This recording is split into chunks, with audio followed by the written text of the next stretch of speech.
Cook with Comali season 5ல இந்த வாரம் ஒரு எலிமினேஷன் நடக்க போகுது. அதாவது 5த் எலிமினேஷன் இந்த வாரம் நடக்க போகுதுங்க.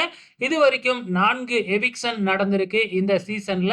இன்னைக்கு 5த் எவிக்ஷன் நடக்க போகுது. ஸோ எலிமினேஷன் வாரம் அப்படின்னாவே அதுல சனிக்கிழமை எபிசோட்ல வந்து ஒரு குக்கிங் நடக்கும் இல்லையா? அது நடக்காது. பேரிங் முடிஞ்சதுக்கு அப்புறமே நேரா அட்வான்டேஜ் டாஸ்க் தான் போவாங்க.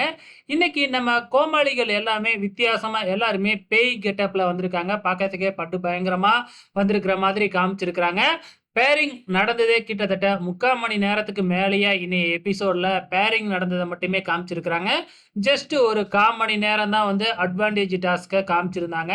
இந்த அட்வான்டேஜ் டாஸ்க் என்ன அப்படின்னு பார்த்தீங்கன்னா, ஆரஞ்சு பழ ஜூஸ் புழியறதுங்க. சாதாரணமாலாம் இல்லைங்க. சைக்கிள மிதிச்சா அது மூலியமா வந்து பார்த்தீங்கன்னா, மிக்ஸி ஓடுற மாதிரி செட் பண்ணி வச்சிருக்கிறாங்க. அது மூலியமா தான் புழியணும் அப்படிங்கிற மாதிரி தாங்க டாஸ்க்கு. இதுல யாரு அதிகமான குவான்டிட்டில ஜூஸ் புழியறாங்களோ, அவங்களுக்கு அட்வான்டேஜ் வின் அப்படின்னு அறிவிப்பாங்க. அந்த வகையில இன்னைக்கு யாரு அட்வான்டேஜ் டாஸ்க்க வின் பண்ணியிருக்காங்க அப்படின்னு பார்த்தீங்கன்னா, சுஜிதா அண்ட் சுனிதா இந்த டீம் தாங்க வந்து பார்த்தீங்கன்னா, அட்வான்டேஜ் டாஸ்க்க யாருமே எதிர்பார்க்காத சூழ்நிலையில வின் பண்ணியிருக்கிறாங்க. இந்த வாரம் வேறயா ஒரு எலிமினேஷன் வாரம்.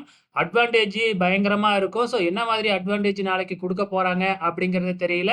நாளைக்கு வேறயா பிக் பாஸ் கன்ஃப்யூஷன் ரவுண்ட் அப்படின்னு சொல்லியிருக்கிறாங்க. So Bigg Boss confusion round அப்படின்னாவே அவங்களுக்கு குடுக்க போற டிஷ் என்ன அப்படிங்கிறது கூட கண்டஸ்டன்ட்ஸ்க்கு தெரியாது.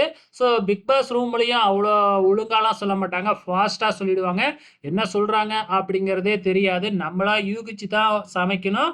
ஸோ ரொம்பவுமே சிரமமா இருக்க போகுது. வெயிட் பண்ணி பார்க்கலாம் நாளைக்கு யாரு எலிமினேட் ஆக போறாங்கன்னு.